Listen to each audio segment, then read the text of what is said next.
Jalan lintas Sumatera malam itu sunyi, hanya suara deru truk-truk tua yang sesekali melintas memecah keheningan.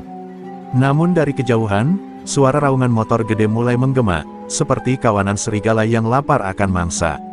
Di bawah cahaya bulan yang muram, sekelompok pria dengan jaket kulit hitam melaju dengan kecepatan tinggi, meneror siapapun yang mereka salib. Di antara mereka, satu sosok paling mencolok, botak pelontos dengan tato api di tengkuk, dialah Andre Gundul, pemimpin geng motor macan liar, penguasa jalur ini. Di persimpangan Simpang Talang Akar, sebuah truk sayur yang dikemudikan pria paruh baya dihentikan secara brutal. Andre turun dari motornya, menendang pintu truk sambil mengacungkan rantai besi. "Mau lewat sini, bayar tol gue dulu," teriaknya, disambut tawa anggota lain. Sang sopir memohon, mengatakan hanya membawa sayur dari desa untuk pasar. Tapi belas kasihan tak dikenal di kamus macan liar, yang mereka tahu hanya kekuasaan dan ketakutan. Saat pria itu tak sanggup membayar, Andre meraih satu ikat sawi dan melemparkannya ke jalan sambil tertawa mengejek. "Ini buat makan babi," teriaknya. Seorang anggota lainnya menendang lampu depan truk hingga pecah, sementara yang lain mulai mencoret-coret bodi truk dengan piloks. Sopir itu hanya bisa pasrah, tangannya gemetar, tubuhnya membungkuk memeluk setir seolah minta perlindungan dari truknya sendiri. Tapi tak ada yang bisa menyelamatkannya malam itu. Aksi brutal mereka bukan hal baru. Sudah puluhan truk menjadi korban, muatan hilang, sopir babak belur, bahkan ada yang nyaris tewas. Jalan lintas ini bukan lagi jalur logistik, tapi medan kekuasaan geng motor. Polisi sudah beberapa kali coba menindak, tapi selalu kalah langkah. Andre punya jaringan, bahkan ada yang menyebutkan dia pernah menyuap pejabat lokal agar tak disentuh hukum. Warga sekitar pun memilih bungkam, takut jadi korban berikutnya. Andre Gundul tak hanya kuat secara fisik, tapi juga punya pengaruh besar. Dia dulunya mantan satpam pabrik yang dipecat karena memukuli mandor, lalu berubah menjadi bandit jalanan. Sejak membentuk macan liar 3 tahun lalu, dia mengklaim seluruh jalur lintas dari Lahat sampai Lubuk Linggau sebagai wilayah kekuasaannya. Tak ada yang berani melawan, bahkan sopir truk kontainer pun kadang memilih berhenti dan putar balik saat melihat iring-iringan macan liar melintas. Namun malam itu, ada yang berbeda. Saat macan liar kembali berkonvoi di jalur Palembang Batu Raja, mereka tak tahu bahwa nasib mereka akan berubah. Di seberang jalan, sebuah truk tua bermuatan cabai melaju perlahan. Di balik kemudi, seorang wanita muda bermata tajam, mengenakan topi hitam dan sarung tangan kulit, menatap lurus ke depan. Ia bukan sopir sembarangan. Ia bukan korban. Namanya Sari BR Ginting, dan malam itu, ia membawa lebih dari sekadar cabai. Ia membawa warisan darah leluhur yang selama ini tidur. Andre yang melihat truk itu mendekat, tersenyum licik. "Mangsa baru," ucapnya sambil menepuk jok motornya. "Kita tes nyalinya. Kalau cewek, lebih asik." Gelak tawa pun pecah, seperti hiena yang mencium aroma darah. Mereka tak tahu, bahwa kali ini bukan mereka yang akan menerkam. Tapi justru mereka yang akan diterkam, oleh bara api dari tanah Batak yang sebentar lagi akan menyala. Dan saat rantai motor mereka berderit mengejar truk cabai itu, tak satu pun dari mereka menyadari, malam itu bukan milik macan liar lagi. Truk tua bermuatan cabai itu melaju tenang menembus malam. Di balik kemudi, Sari BR Ginting menggenggam setir dengan tenang, tapi matanya awas mengawasi setiap gerakan di cermin spion. Ia bukan perempuan biasa. Sejak usia 16 tahun, ia sudah menyetir truk sayur milik almarhum ayahnya, yang dulu dikenal sebagai sopir legendaris dari Kabanjahe. Tapi bukan hanya itu yang membuatnya berbeda, ia juga mewarisi ilmu dari garis darah Batak yang tak bisa diremehkan. Angin malam menyapu rambutnya yang sebagian keluar dari bawah topi. Wajahnya tenang, tapi penuh kewaspadaan. Ia sudah mendengar banyak cerita tentang kelompok motor pengacau di jalur ini. Bahkan di warung Padang yang ia singgahi tadi siang, seorang ibu tua berbisik, "Kalau ketemu macan liar, jangan lawan, nak, mereka gila." Tapi Sari hanya tersenyum saat itu, gila cuma bisa dikalahkan dengan keberanian dan doa opung. Tak lama, suara deru mesin motor mulai terdengar dari belakang. Sari mengatur napas. Spion menunjukkan cahaya lampu motor makin mendekat, disertai suara tawa yang menakutkan. Hatinya tak gentar, tapi darahnya mulai berdesir, bukan karena takut, melainkan karena marah. Marah pada para lelaki pengecut yang merasa kuat karena berkelompok dan menyakiti yang lemah. Marah pada ketidakadilan jalanan yang membiarkan ini semua terus terjadi. 4 motor memepet truk dari kanan dan kiri. Seorang pria kurus berjaket sobek naik ke pijakan samping sambil memukul pintu truk. "Hai cantik, mau kita kawal gratis?" teriaknya sambil tertawa jorok. Sari tak menjawab. Ia menepi perlahan, menginjak rem hingga truk berhenti sempurna di pinggir jalan yang sepi dan gelap. Ia lalu membuka pintu truk, melangkah turun dengan tenang, sarung tangan masih terpakai, wajahnya tetap datar. Para anggota macan liar bersorak. Mereka pikir mangsanya takut, tapi Sari berdiri di depan truknya seperti batu karang yang menantang ombak. "Siapa yang jadi jagoan di sini?" tanyanya tenang. Sejenak, mereka terdiam, terkejut mendengar nada suara yang tak goyah sedikit pun. Seorang pria besar dengan rantai di tangan maju ke depan. "Gua, kenapa? Mau minta ampun?" Sari tersenyum tipis. "Bagus, kau yang pertama." Seketika, tubuh pria besar itu terpelanting ke semak dengan satu gerakan cepat. Tendangan Sari meluncur seperti panah dari busur yang ditarik penuh. Semua terdiam, yang lain mengira pria itu terpeleset, tapi mereka segera sadar, ada kekuatan lain dalam gerakan wanita ini.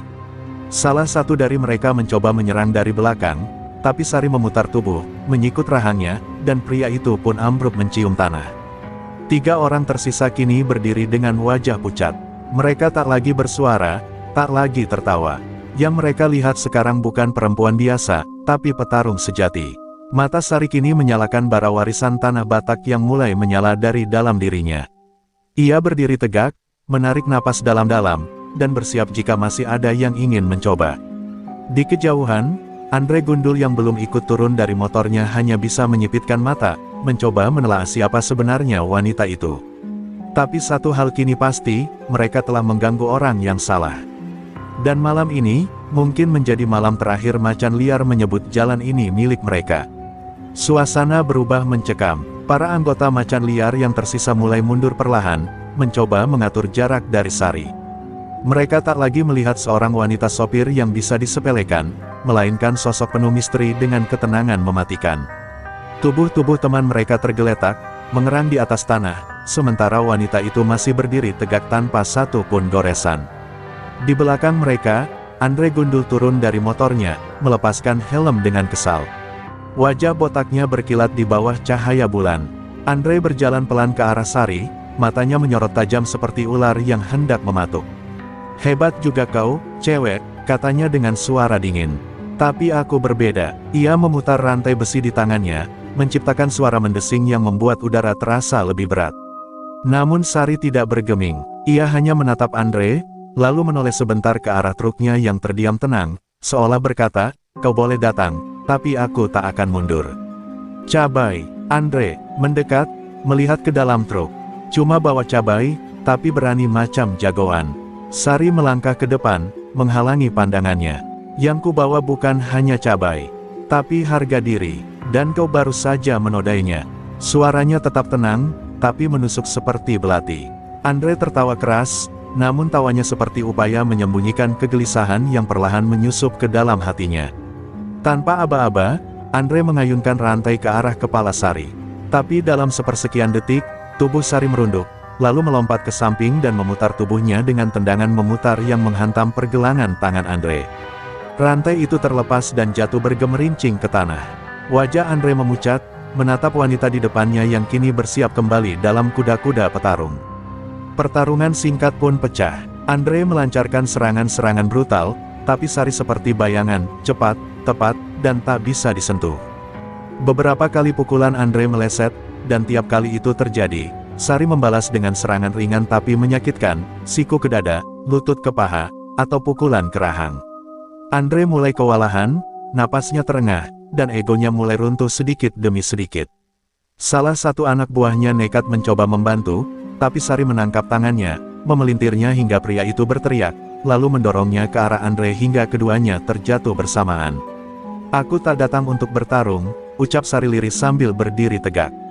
"Tapi aku tak akan lari kalau harga diriku diinjak." Kalimat itu menggema di telinga mereka, seperti palu godam yang menghantam keangkuhan. Andre bangkit perlahan dengan lutut gemetar, menatap wanita yang kini seperti bayangan dari masa lalu yang menyeramkan, bayangan dari cerita-cerita tua tentang para pejuang Batak yang bisa menaklukkan musuh tanpa senjata. "Siapa kau sebenarnya?" tanya Andre dengan suara parau. Sari hanya menatap tajam dan menjawab, "Aku cucu dari Opung Datu Raja Ginting, dan ini tanah leluhurku." Hening menyelimuti malam. Anggota macan liar yang masih sadar menunduk, tak berani menatap Sari. Mereka merasa telah menyentuh sesuatu yang tak seharusnya mereka ganggu. Dan Andre Gundul, sang penguasa jalanan, untuk pertama kalinya merasa takut bukan pada senjata, tapi pada mata seorang perempuan yang menyimpan kekuatan dari masa silam. Pagi menjelang, tetapi langit masih kelabu. Jalan lintas itu kini sunyi setelah pertempuran semalam. Namun dendam belum usai. Andre Gundul menatap luka di pipinya di kaca spion motor, bekas pukulan terakhir dari Sari. Gengsinya sebagai pemimpin macan liar tercabik. Ia tidak bisa membiarkan ini menjadi cerita yang tersebar di jalanan. "Kalau aku diam, semua sopir truk bakal berani ngelawan," gumamnya sambil mengepalkan tinju. Hari itu juga, Andre memanggil seluruh anak buahnya ke markas di sebuah gudang tua dekat rel kereta. Dengan mata menyala, Andre mengumpulkan mereka. "Dia wanita, tapi bikin kalian seperti kambing disembelih. Malam ini, kita rebut harga diri kita kembali," serunya. Tak ada yang berani menatap langsung matanya. Lalu Andre mengeluarkan satu kotak kayu tua dari loker. Di dalamnya, sepasang nakle baja berduri, peninggalan almarhum kakaknya, preman tua dari Pelabuhan Panjang. "Kalau tangan kosongnya bisa menjatuhkan kita, kita lawan dengan baja," ucapnya penuh dendam. Sementara itu, Sari melanjutkan perjalanannya menyusuri jalur lintas. Wajahnya tenang, tapi ia tahu ini belum akhir. Ia bisa merasakan getar dendam yang belum padam di belakang punggungnya. Ia memutar radio truk kecilnya, suara lagu Batak klasik menyelinap ke kabin, membawanya pada kenangan Opung. "Kalau kau diserang bukan karena salahmu, maka itu ujian. Tapi kalau kau diam, itu pengecut." Pesan itu terus terngiang di kepalanya. Dan ia tahu, ujian itu belum selesai. Di tanjakan Napal Putih, Sari berhenti untuk mengecek ban belakang. Udara di sana sejuk, tapi tiba-tiba sunyi berubah mencekam. Suara motor mendekat cepat. 6 anggota macan liar melingkari truknya. Andre turun paling akhir, mengenakan jaket kulit merah, tangan terikat nakle baja yang kini berkilat terkena sinar matahari. "Kau masih di sini, Ginting?" Suaranya dingin. "Kau tidak tahu artinya menyerah, iya?" Sari menutup pintu truk perlahan, lalu berbalik. "Kupikir kau yang tak tahu artinya kalah," jawabnya tenang. Andre tersenyum miring, lalu maju dengan langkah berat. Tanpa aba-aba, ia menghantam ke arah wajah Sari, pukulan cepat dan keras. Tapi Sari menghindar dengan setengah putaran, lalu menyapu kaki Andre hingga tubuh besar itu nyaris jatuh. Sayangnya, nakle di tangan Andre membuat tiap pukulannya berbahaya. Bahkan tanah yang dia pukul sampai berderak retak. Pertarungan pun dimulai. Sari hanya dengan tangan kosong, menghadapi logam dan amarah. Setiap kali Andre menyerang, Sari menghindar sambil mencari celah. Tubuhnya lincah seperti bayangan, kaki dan tangannya bergerak seirama, seolah dituntun oleh kekuatan yang lebih tua dari dirinya. Satu kali, ia sempat terkena sapuan nakle di bahu, kulitnya sobek dan berdarah, tapi matanya tetap tenang. Ia merasakan luka itu, namun tak goyah. Luka itu bukan kelemahan, tapi pemicu. Sari melompat mundur, lalu menarik napas panjang. Ia berdiri dalam posisi kuda-kuda khas Batak, tubuhnya condong ke depan, kaki melebar, tangan siap menebas udara. Saat Andre maju kembali dengan teriakan garang, Sari meluncur cepat seperti anak panah, menangkis pukulan itu dengan telapak tangan terbuka, lalu memutar tubuh dan menghantam dada Andre dengan siku keras. Andre terlempar ke belakang, dadanya sesak, udara tak masuk sempurna. Naklenya jatuh bergemerincing ke tanah. Darah mengucur dari bibir Andre. Ia berlutut, napas terengah, matanya mendongak menatap Sari yang kini berdiri seperti bayangan leluhur. Anggota macan liar yang melihat itu gemetar, ini bukan sekadar wanita sopir, ini penjaga warisan yang tidak bisa ditaklukkan dengan senjata. Dan untuk pertama kalinya, Andre Gundul tahu, ia telah melawan orang yang bukan dari dunia biasa. Suara napas Andre Gundul berat dan tak beraturan. Darah masih menetes dari bibirnya, dan rasa perih di dadanya belum hilang. Nakle bajanya, senjata pamungkas yang selama ini membuatnya ditakuti, tergeletak tak berguna di tanah. Tubuhnya gemetar, Bukan karena dingin, tapi karena harga dirinya dicabik-cabik di hadapan anak buahnya oleh seorang perempuan sopir. Ia menatap Sari BR Ginting dengan mata menyala, bukan lagi sebagai musuh, tapi sebagai ancaman eksistensi dirinya di dunia jalanan yang keras ini. Sari berdiri beberapa langkah darinya, napas masih teratur meski luka di bahunya mengeluarkan darah. Ia tak bicara sepatah kata pun, tapi tatapan matanya cukup untuk membungkam siapapun. Andre merangkak mengambil naklenya kembali, tapi tangannya justru menggigil. Tangannya sendiri menolak, seolah tubuhnya tahu, pertarungan ini bukan lagi tentang fisik. Ini tentang jiwa, dan jiwanya sedang dihancurkan perlahan-lahan. Melihat pimpinannya hampir jatuh, dua anggota macan liar maju dengan ragu, hendak membantu. Tapi Andre mengangkat tangan, menghentikan mereka. Ia masih punya sisa ego. Ia tak ingin kalah dengan digotong. Tapi dalam hatinya, bara dendam sudah menyala. Aku akan kembali, gumamnya pelan, lebih pada dirinya sendiri daripada ke siapapun. Lalu, dengan napas berat, ia berdiri dan menyeret langkahnya pergi, meninggalkan jejak darah dan harga diri yang hancur. Sari tidak mengejarnya. Ia tahu, pertarungan ini belum selesai. Ia hanya memberi pelajaran pertama. Ia kembali naik ke truk, menyalakan mesin, dan perlahan melaju meninggalkan lokasi pertarungan. Tapi saat ia menggenggam setir, ingatannya terputar kembali ke masa kecil, saat Sang Opung berdiri di depan rumah kayu mereka di Kabanjahe, mengajarkannya pernapasan, gerak langkah, dan filosofi, martabe, harga diri yang tak bisa dibeli atau direbut oleh siapapun. Sementara itu, Andre tak langsung pulang ke markas. Ia melaju ke sebuah rumah tua di pinggiran kota, rumah peninggalan kakaknya yang dulu juga seorang preman keras kepala. Di ruangan belakang, terdapat altar kecil dengan foto kakaknya dan benda-benda mistik yang selama ini hanya ia lihat tanpa menyentuh. Tapi malam ini berbeda. Dengan tangan berdarah, ia menyentuh benda-benda itu, berdoa dengan gumaman tak beraturan. Ajari aku, ilmu untuk menghancurkan dia, perempuan dari Kabanjahe itu. Rasa malu berubah menjadi kebencian membabi buta. Ia menyusun rencana balas dendam. Tapi bukan dengan kekuatan biasa, ia ingin menempuh jalur kelam yang selama ini ditinggalkan. Konon, kakaknya pernah mempelajari ilmu hitam untuk menaklukkan musuh. Ilmu yang ditinggalkan karena efeknya bisa menghancurkan jiwa pemiliknya sendiri. Tapi Andre sudah tidak peduli. Baginya, dunia ini milik yang kuat. Dan ia tidak rela dilenyapkan oleh cahaya warisan Batak yang melekat pada sosok Sari. Di sisi lain, kabar tentang pertarungan itu menyebar cepat.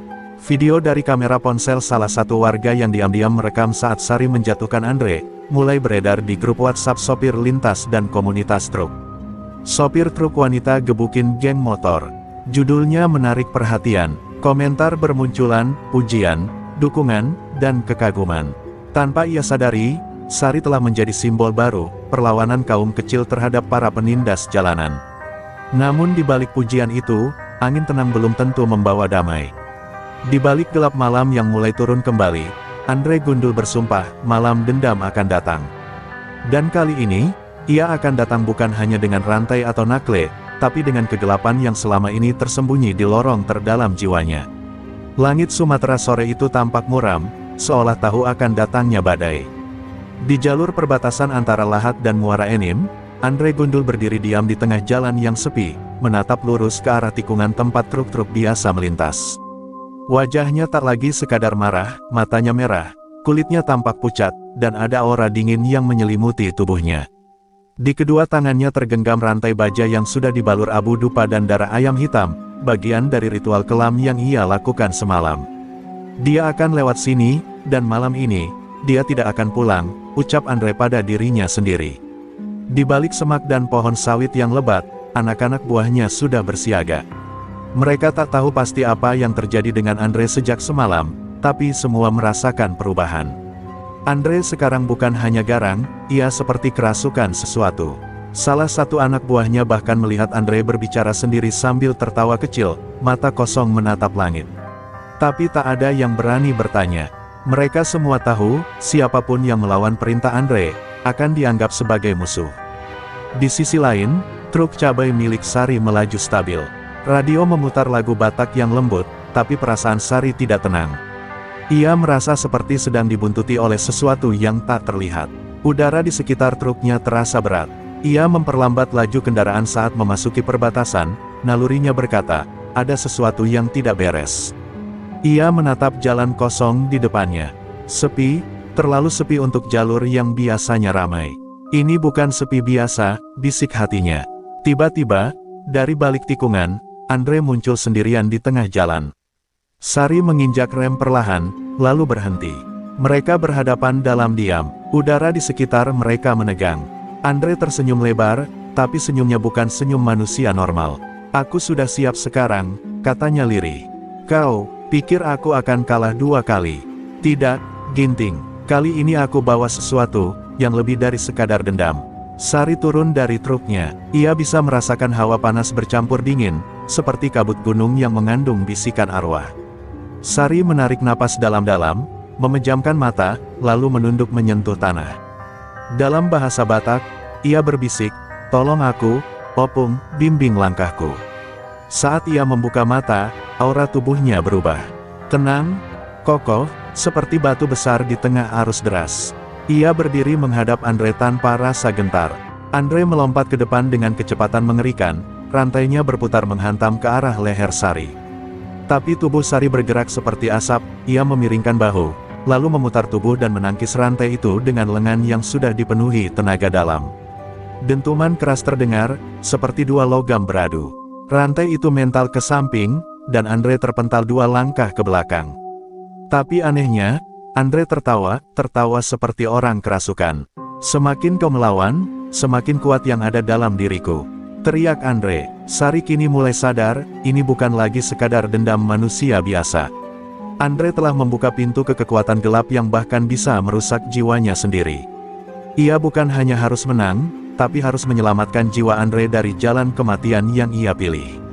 Dan satu-satunya cara adalah dengan membangkitkan seluruh kekuatan warisan Batak yang selama ini ia simpan, dan bertarung bukan hanya dengan tenaga, tapi dengan roh leluhur.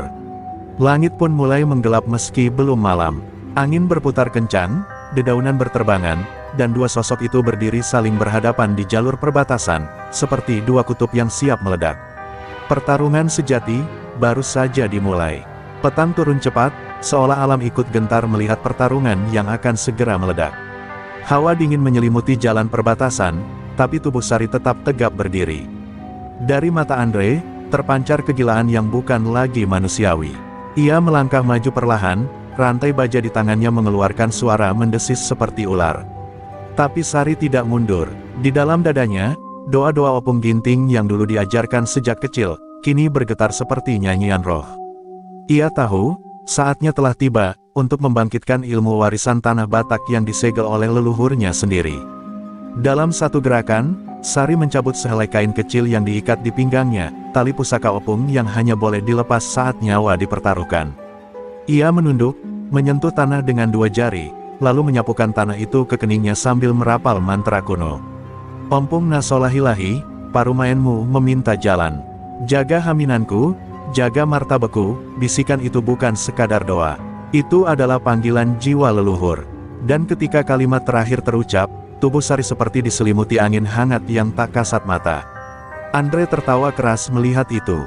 Main ilmu sekarang, aku pun punya, lihat ini, teriaknya, lalu melingkarkan rantai ke tubuhnya sendiri. Saat itu juga, kulit Andre berubah gelap, matanya memerah, dan suaranya menjadi berat. Aku sudah memberi jiwaku demi kekuatan. Sekarang, kau akan merasakan neraka. Ia melompat tinggi, dan dalam sekejap, rantai menyambar ke arah Sari seperti kilat menyambar batang pohon. Tapi Sari kini bukan wanita biasa. Ia melompat ke samping dengan kelincahan luar biasa, tubuhnya bergerak seolah tak menyentuh tanah. Ia berbalik, lalu memukul ke arah udara, dan anehnya, angin dari pukulan itu menghantam dada Andre dan membuatnya terjungkal. Para anak buah Andre yang mengintip dari balik semak, menahan napas. Mereka tak pernah melihat pertarungan seperti ini. Ini bukan adu otot, ini adu kekuatan yang bersumber dari roh dan keyakinan leluhur. Sari memejamkan mata sejenak. Dalam pikirannya, wajah Opung Datu Raja Ginting muncul, berjubah putih, memegang tongkat kayu.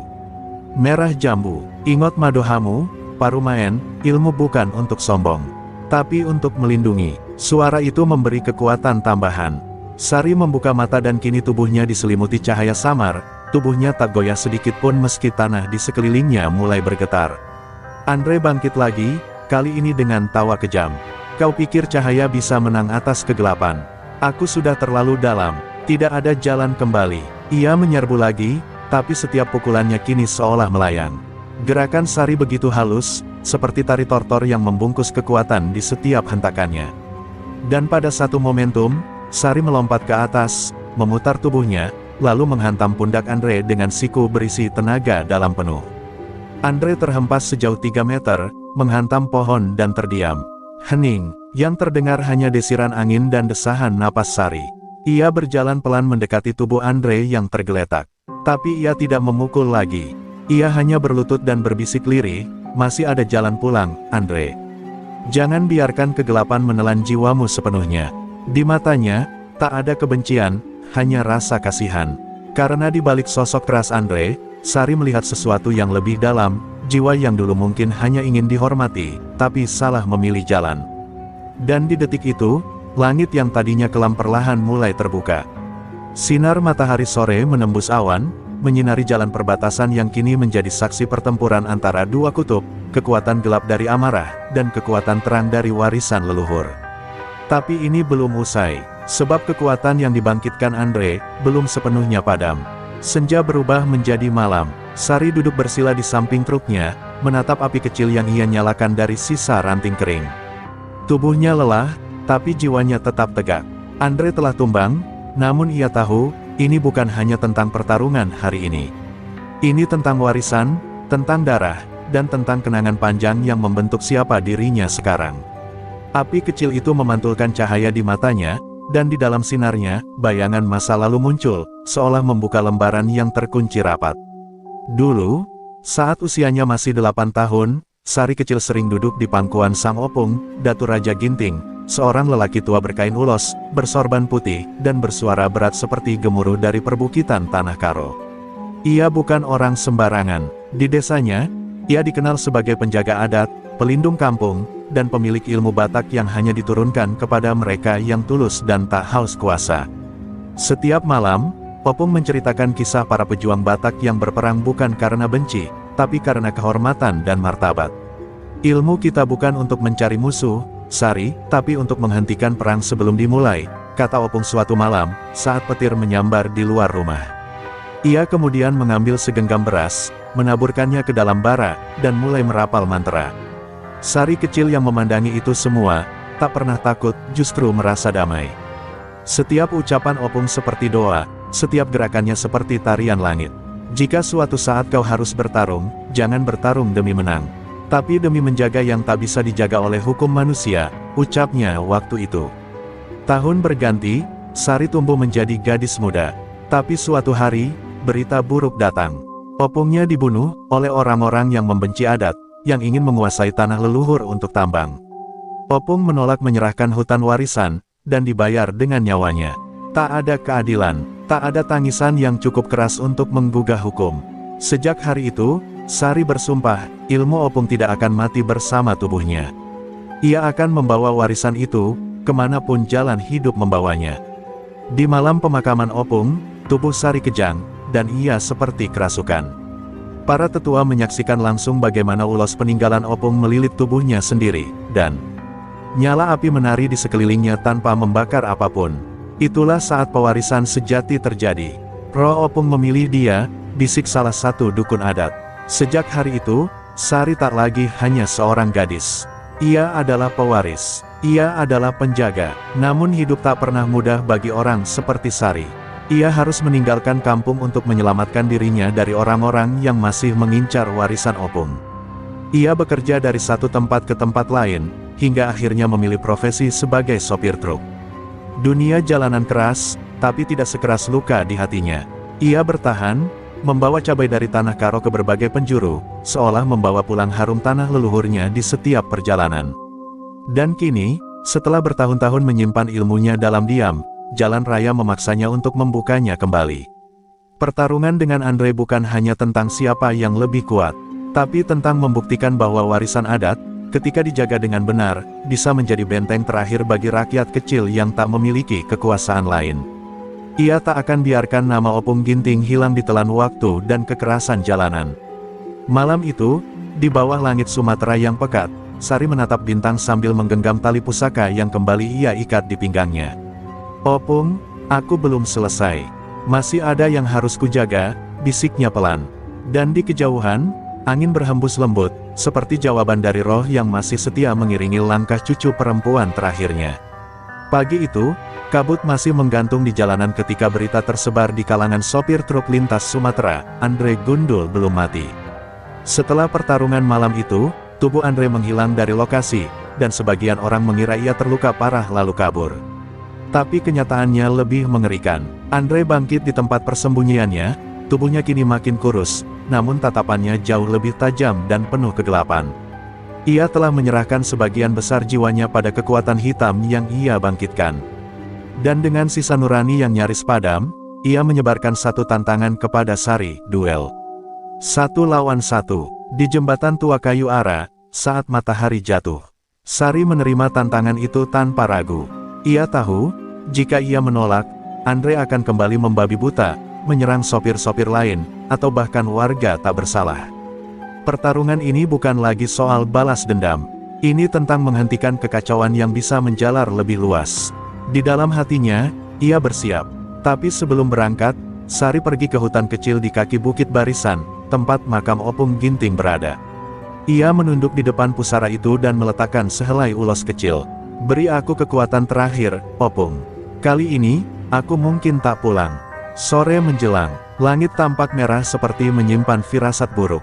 Di atas jembatan tua kayu ara yang sudah lama tak dilintasi kendaraan berat, Andre sudah berdiri dengan rantai besar melilit di pinggangnya.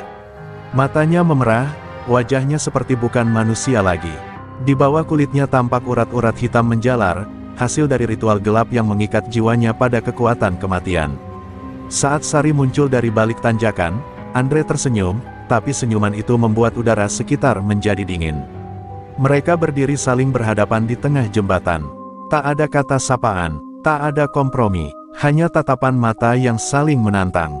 Andre melangkah lebih dulu. "Kau yang memaksa ini terjadi," katanya dengan suara berat seperti dua suara bertumpuk. Sari menarik napas pelan, lalu menjawab, "Tidak. Kau yang memilih jalan gelap, Andre. Aku hanya berjalan dalam terang yang diwariskan padaku." Angin berdesir pelan, membawa suara sungai di bawah jembatan yang bergemuruh seperti menanti tumbal. Andre menyerang duluan, dan serangannya kali ini sangat berbeda. Kecepatan dan kekuatannya bukan lagi milik manusia biasa. Pukulan pertama membuat papan, jembatan retak, dan Sari nyaris terpental. Tapi ia tetap berdiri, menahan getaran tubuhnya dengan kekuatan napas leluhur. Ia tahu, pertarungan ini bukan soal siapa yang paling kuat, tapi siapa yang paling siap mengorbankan diri demi kebenaran. Ia menghindar, berputar, dan mulai mengaktifkan langkah roh, jurus peninggalan Opung yang hanya bisa digunakan sekali dalam hidup. Dalam sekejap, gerakan Sari melambat di mata orang biasa, namun di mata Andre, ia seperti menghilang dan muncul dari berbagai arah. Tubuh Sari seperti bayangan ulos yang menari di tengah matahari sore. Andre menyerang membabi buta, tapi semua pukulannya meleset. Dan ketika ia mulai panik, Sari menutup jarak dan menghantam dada Andre dengan telapak tangan terbuka. Suara gemuruh terdengar, dan tubuh Andre terpental ke tiang jembatan, rantainya terlepas dan terjatuh ke sungai. Andre berlutut, batuk darah, tapi masih tertawa. "Kau menang, secara kekuatan. Tapi aku, sudah bukan manusia lagi," teriaknya. Tiba-tiba, dari tubuh Andre, asap hitam pekat mulai muncul, membentuk bayangan besar yang menggeliat. Sari mundur, sadar bahwa Andre telah menyerahkan sisa jiwanya untuk membuka gerbang kegelapan terakhir. Ini bukan lagi duel fisik.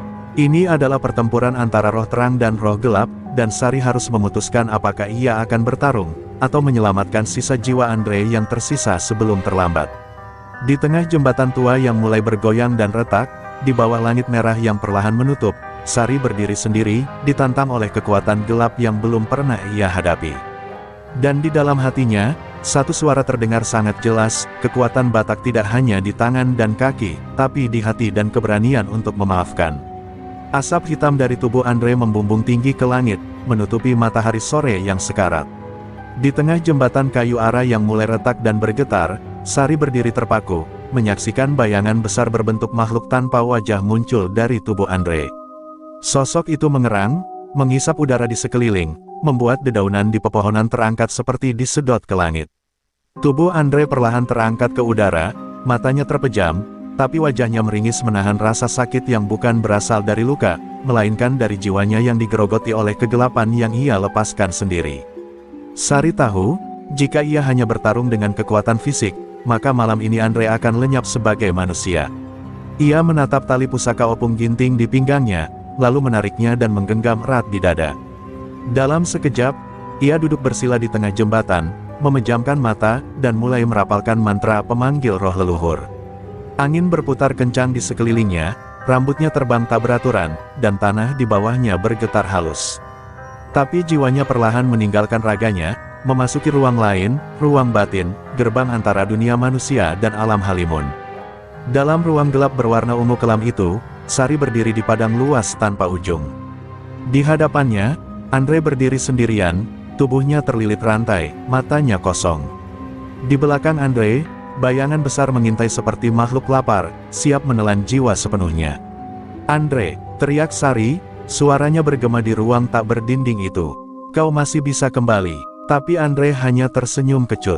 "Aku tak punya apa-apa lagi, Sari, tak ada jalan pulang bagi jiwa yang sudah kotor seperti ini."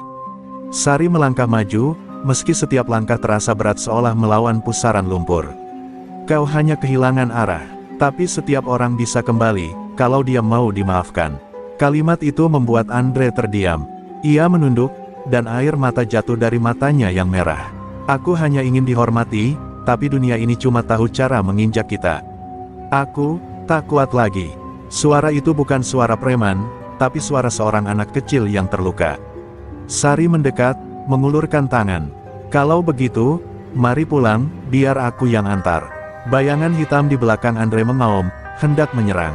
Tapi Sari merapal satu mantra terakhir, "Roh leluhur ginting, jagalah anak ini," dan dari balik dirinya, cahaya putih menyilaukan muncul, membentuk lingkaran cahaya yang mendorong makhluk kegelapan mundur.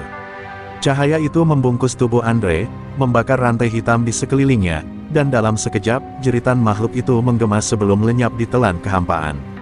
Sari menarik napas dalam, lalu memejamkan mata, dan semuanya gelap. Saat Sari membuka mata kembali, ia sudah berada di tubuhnya, duduk di tengah jembatan. Angin telah reda, langit bersih, dan matahari mulai tenggelam di ufuk barat. Di hadapannya, Andre tergeletak, tubuhnya lemah, tapi masih bernapas. Wajahnya damai, tak lagi dipenuhi amarah. Perlahan, ia membuka mata dan menatap Sari. "Apa yang kau lakukan?" tanyanya lirih. Sari tersenyum lemah. "Aku hanya memanggil kembali orang yang pernah lupa jalan pulang." Andre meneteskan air mata. Untuk pertama kalinya dalam hidupnya, ia merasa ringan. Tak ada dendam, tak ada kebencian, hanya rasa lelah dan tenang. Dan sore itu, di atas jembatan tua yang telah menjadi saksi pertarungan antara dua jiwa yang tersesat dan yang bertahan, dunia jalanan pun berubah selamanya. Tapi bagi Sari, ia tahu, perjuangannya belum selesai. Karena di luar sana, masih banyak yang tertindas, masih banyak jalanan yang butuh cahaya dari warisan leluhur yang ia bawa. Fajar menyingsing perlahan di atas langit Sumatera. Kabut tipis mengambang di atas jalan raya yang basah oleh embun, dan burung-burung mulai bernyanyi, menyambut hari baru. Di atas jembatan tua kayu ara, dua sosok duduk berdampingan, Sari dan Andre. Tak ada kata-kata, hanya napas pelan dan tatapan kosong ke arah matahari yang terbit. Tubuh Andre masih lemah, tapi jiwanya mulai pulih. Untuk pertama kalinya, dalam waktu yang sangat lama, ia merasakan keheningan yang bukan berasal dari kesepian, melainkan dari keikhlasan. Sari mengikat kembali tali pusaka opung ginting ke pinggangnya. Ia memandangi Andre, lalu berkata pelan, "Apa yang kau cari di jalanan selama ini, Andre?"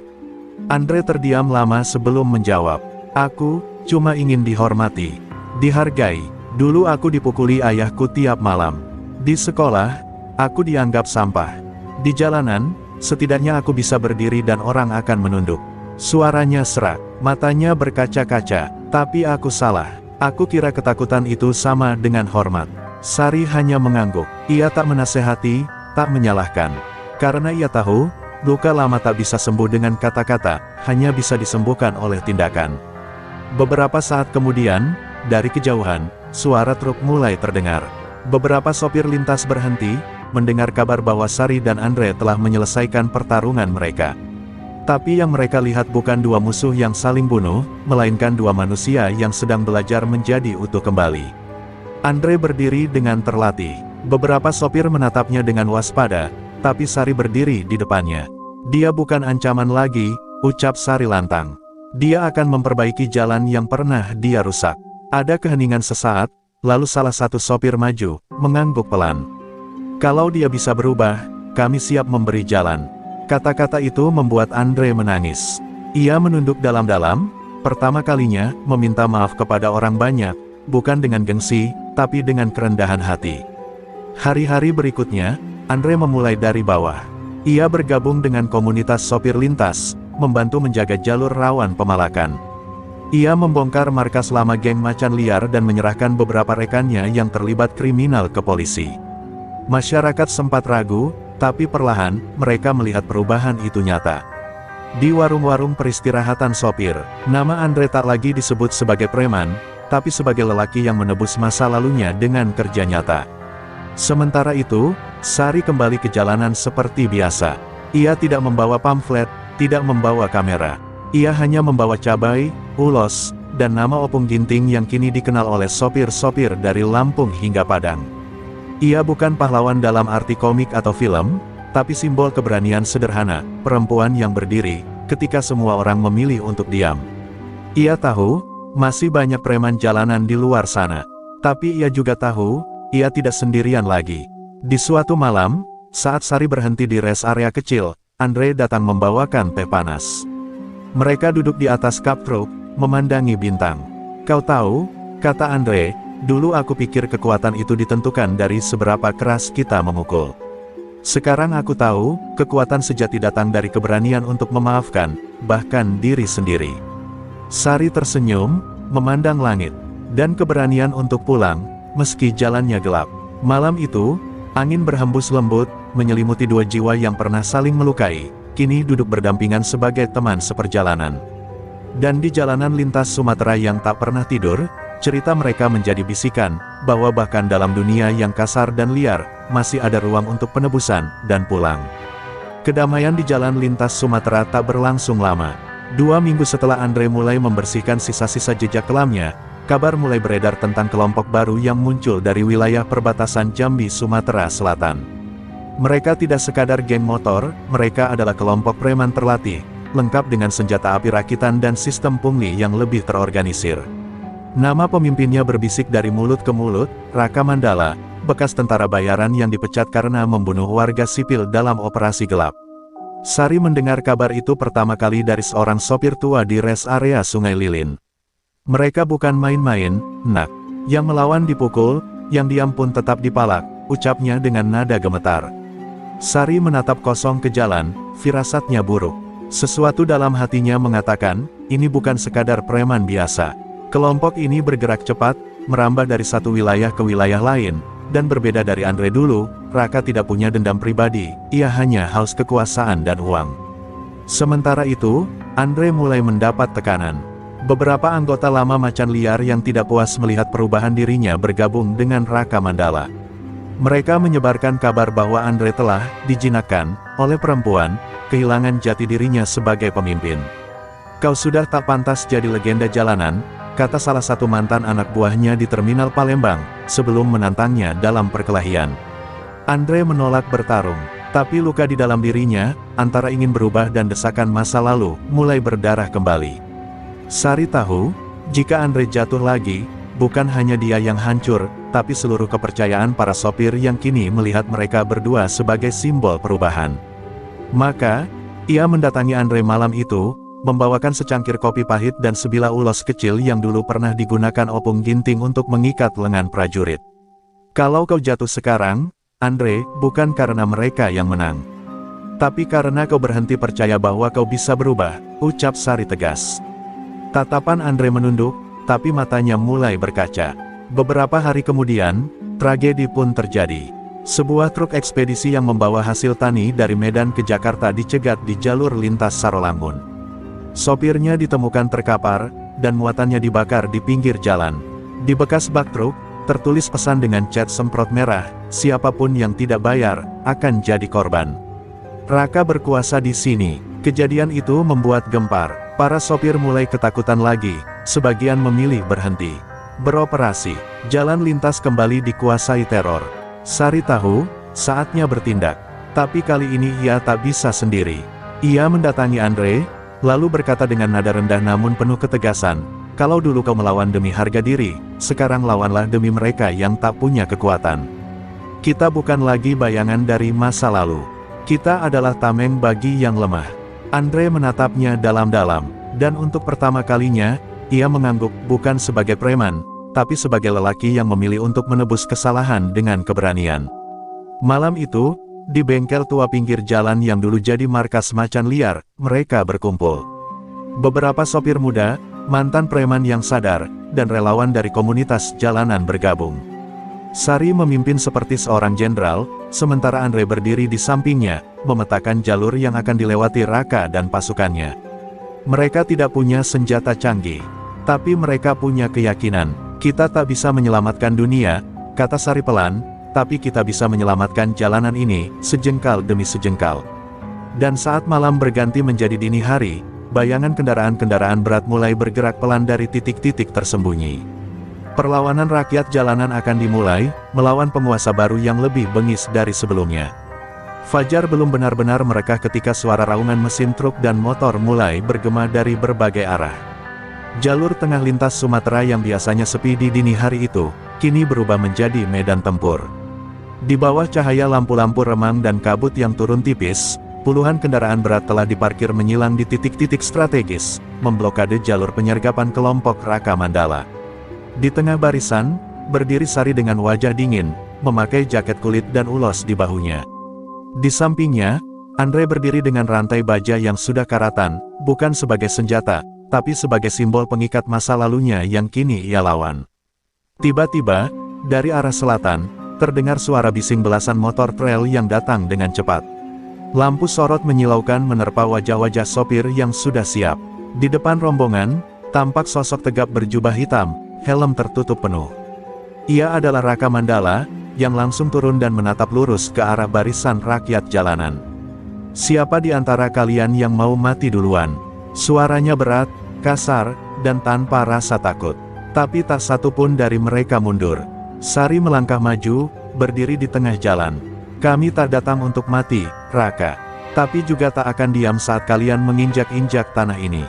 Raka tertawa keras. Lalu dengan satu isyarat tangan, anak buahnya menyerbu. Bentrokan pun pecah. Batu, kayu, rantai, bahkan helm dan besi bangku digunakan sebagai senjata. Suara benturan tubuh dan teriakan perih bercampur jadi satu. Andre bertarung habis-habisan melawan dua mantan anak buahnya yang kini berada di pihak lawan. Salah satu dari mereka memukulnya dengan besi, tapi Andre menahan dengan tangan kosong, lalu membantingnya ke tanah. "Dulu aku keras karena dendam. Sekarang aku keras karena harapan," teriaknya penuh semangat. Sari, di sisi lain, bergerak seperti bayangan. Ia melawan 4 orang sekaligus. Jurus-jurus warisan Batak yang diturunkan Opung Ginting mengalir dari tubuhnya dengan indah namun mematikan. Setiap gerakannya adalah gabungan antara ketegasan dan keanggunan. Ia menangkis serangan dengan siku, menendang dengan putaran yang sempurna, dan pada satu momen, menghantam dada lawan hingga mereka terpental ke dinding truk. Tapi ia tahu, pertarungan belum usai, karena musuh utama belum bergerak. Raka akhirnya maju sendiri ke tengah medan. Ia menantang Sari langsung. "Jadi kau perempuan yang katanya menaklukkan Andre. Sekarang buktikan di hadapanku." Dengan tangan kosong, Raka menyerang brutal. Ia bukan hanya kuat secara fisik, tapi jelas terlatih dalam taktik bertempur. Sari sempat terpukul di bahu, membuatnya mundur beberapa langkah. Tapi ia tak goyah. Dengan napas yang tenang dan mata tajam, ia menjawab, "Aku tak datang untuk menaklukkan.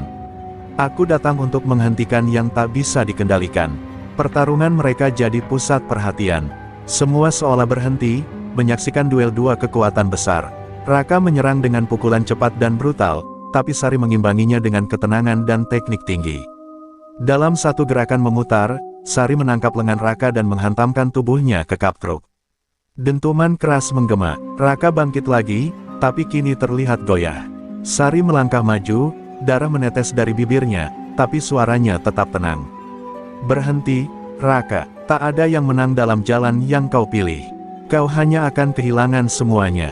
Namun Raka malah tertawa. Aku tak punya apa-apa untuk hilang, teriaknya, lalu mencabut pisau dari balik pinggangnya. Semua orang terkejut, tapi sebelum ia bisa melancarkan serangan, Andre datang dari belakang dan memeluk tubuh Raka, menjatuhkannya ke tanah. Sudah cukup, jangan ulangi kesalahan yang pernah kulakukan, ujar Andre, napasnya berat. Pisau terlempar, dan Raka meraung keras seperti binatang yang kehilangan taring. Di detik itu, pertarungan pun berhenti. Para anak buah Raka melihat pimpinannya tersungkur, dan perlahan, satu persatu menjatuhkan senjata mereka. Di pagi yang dingin dan penuh luka, jalan lintas Sumatera kembali sunyi. Tapi kali ini, sunyi yang menenangkan. Sari berdiri di tengah jalan, memandang langit. Di wajahnya tak ada senyum kemenangan. Hanya napas lega, karena untuk sekali lagi, rakyat kecil tak tunduk pada ketakutan. Dan jalan raya, kembali menjadi milik semua orang. Pagi itu, jalan lintas Sumatera dipenuhi aroma tanah basah dan asap sisa pembakaran. Truk-truk yang semalam jadi benteng kini kembali menjadi saksi bisu dari sebuah perjuangan besar. Sari duduk di belakang truknya, memegangi lengannya yang dibalut kain. Luka di tubuhnya tak seberapa dibanding luka yang tertanam dalam batin. Kemenangan semalam bukanlah akhir yang indah, melainkan pintu ke babak baru, babak menanggung beban dari perang yang tak diinginkan, tapi terpaksa dihadapi. Beberapa sopir tampak mulai membenahi kendaraan mereka, sementara warga sekitar berdatangan membawa air dan obat-obatan. Di salah satu sudut, Andre duduk bersandar di ban bekas, wajahnya penuh lebam. Ia menatap ke tanah, tak berbicara sepatah kata pun. Sari mendekatinya dan meletakkan tangan di pundaknya. Kau menyelamatkan nyawa Raka semalam, katanya pelan. Andre menggeleng lemah, tapi aku juga menyaksikan berapa banyak orang yang terluka karena masa lalu yang kubangun. Suaranya seperti potongan kaca, tajam dan retak. Beberapa anak buah Raka yang ditangkap warga kini dibawa ke pos polisi terdekat.